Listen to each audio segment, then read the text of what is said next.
ભારત અને પાકિસ્તાન યુદ્ધના તણાવ વચ્ચે જે પરિસ્થિતિને પહોંચી વળવા માટે નવસારી સિવિલ હોસ્પિટલ દ્વારા તારીખ 14 એટલે બુધવારના દિવસે સવારે 10 વાગ્યાથી લઈને 2 વાગ્યા સુધી મેગા રક્તદાન કેમ્પ યોજાશે.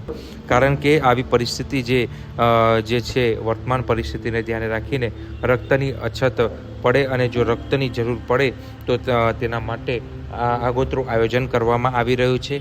ત્યારે નવસારી સિવિલ હોસ્પિટલના જે સિવિલ સર્જન ડૉક્ટર મહેતા દ્વારા માહિતી મળી હતી અને તેમણે તમામ નવસારી શહેરીજનો, યુવાનો અને વડીલોને અપીલ કરી હતી કે આ ભગીરથ સેવા કાર્યમાં તમામ લોકો આગળ આવે, રક્તદાન કરે અને વધુમાં જણાવ્યું હતું કે આપણે બોર્ડર ઉપર તો લડી નથી શકતા, પરંતુ અહીં રહીને, આપણા ઘરે રહીને, આપણા શહેરમાં રહીને કઈ રીતના રાષ્ટ્રની સેવા કરી શકીએ તેના માટે આ એક ભગીરથ સેવા કાર્ય છે જે 14 તારીખે બુધવારના દિવસે સિવિલ હોસ્પિટલ ખાતે સવારે 10થી લઈને 2 વાગ્યા સુધી રક્તદાન કેમ્પ યોજાશે.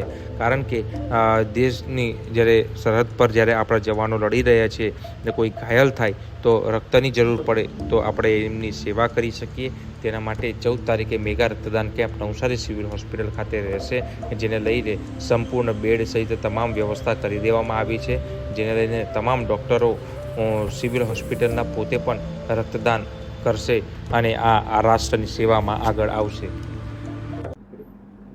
જી, હું doctor Tushar Mehta, civil surgeon Navsari.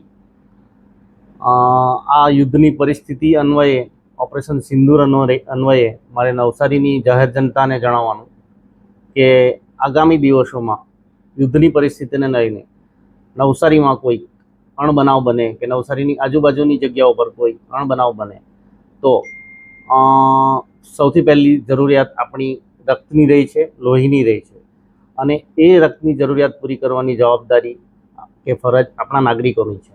એના સંદર્ભમાં આપણે નવસારી જિલ્લાની સિવિલ હોસ્પિટલના ઇમરજન્સી વોર્ડમાં 10થી 2ના સમયગાળા દરમિયાન આગામી બુધવાર 14 તારીખના રોજ રક્તદાન શિબિરનું આયોજન કરેલું છે.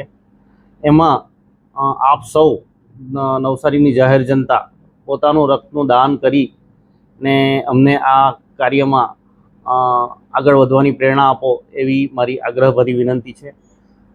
આ પરિસ્થિતિમાં આપણા જવાનો કે આપણી આર્મી બોર્ડર પર લડે છે.